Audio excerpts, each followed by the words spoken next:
নাফসিন যায়িকাতুল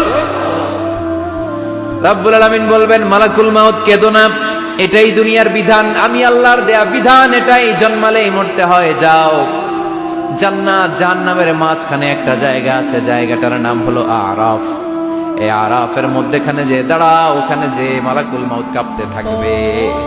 মালাকুল মাউত বলবে, আল্লাহ সৃষ্টির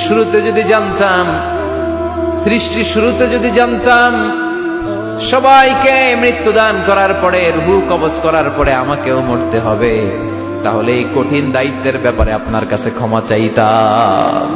আজকে আমারও যে ভাগ্য বরণ করে নিতে হবে সৃষ্টির শুরুতে, আমি এটা কল্পনাই করতে পারিনি।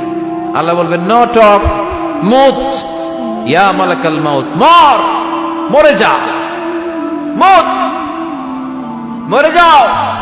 বলার সাথে সাথে মালাকুল মাউত এক বিকট চিৎকার হাঁকিয়ে মরে যাবে।